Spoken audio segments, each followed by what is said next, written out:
Hello, there's a phenomenon that has been playing out in currency markets over the past 18 months. The impact: emerging and developing nations have seen their currencies tank to multi-year lows. There's a good reason for this. The global economy is growing, but not as fast as many would like. And then there's China, where the economy is slowing and it's not buying in enough commodities. That's just one reason why it's devalued its currency. Generally, a weaker currency should be helping exporters. But with China not firing on all cylinders, there's very little hope for other nations. And the United States is moving towards raising interest rates, which makes the dollar a lot more attractive. From the ringgit to the real, rupiah to the rand, all are suffering as commodity prices slump on waning demand from China. So what does that mean for an economy like South Africa? So in 2014, the economy grew at its slowest pace since the financial crisis. This year, it's expected to rebound to register growth of 2%. The growth was undermined by lengthy strikes in the mining industry. While the mining sector contributes just 5% to the economy in real terms, it does provide more than 500,000 jobs, and each job supports up to 10 people. Altogether, that represents 18% of the economy. To counter the importance of mining, South Africa signed up to a historic trade agreement with 25 other African nations. From Cairo to Cape Town, the trading bloc is valued at $1.3 trillion.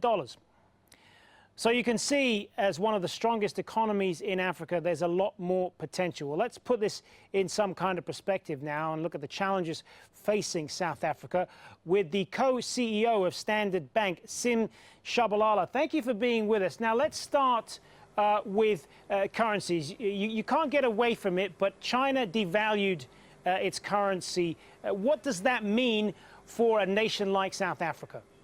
Like all other emerging market currencies, the South African rand has deteriorated as a consequence of the devaluation in China.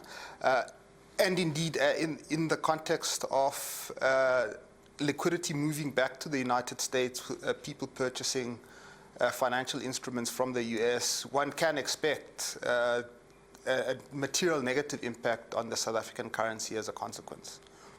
Well, you, along with many developing nations, have seen currencies weaken. I assume this is really an opportunity for the nation to export its way out of economic weakness, perhaps.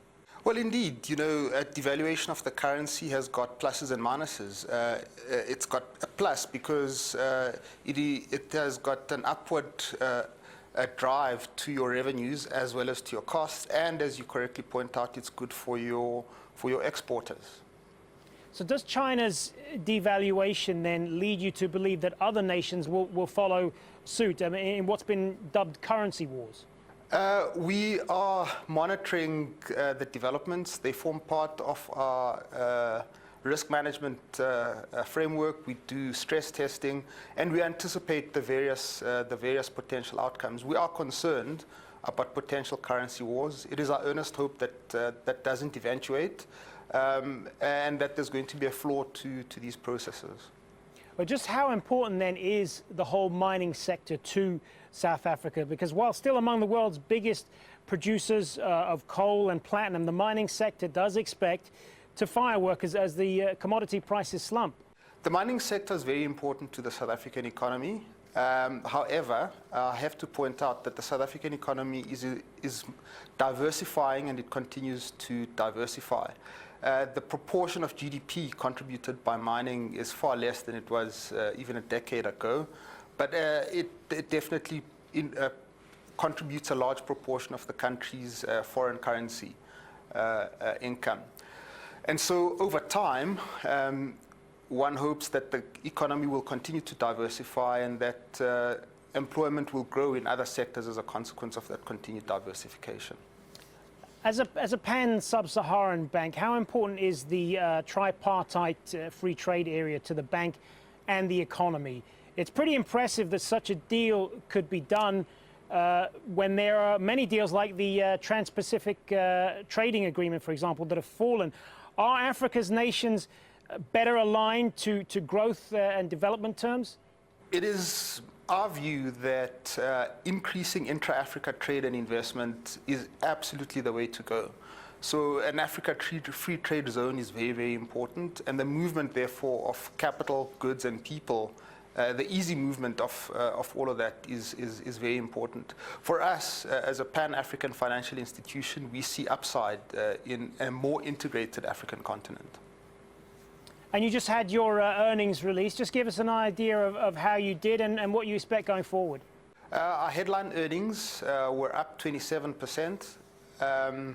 Which was as a consequence of an increase in by 16% by our personal and business banking business, and a 54% increase by our corporate and investment banking business. So those were the positives. The negatives, of course, you and I were speaking about the impact of commodities.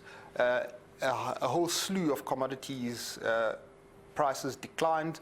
In particular, our West African region was materially negatively impacted by the decline in oil prices, as well as copper prices. So Zambian businesses had some severe difficulties.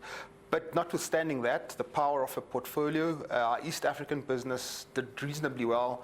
Our South Central African business did very well, and our South African business did well, to give rise to that increase of 27%. Good to speak with you, Sim Shabalala, co-CEO of Standard Bank.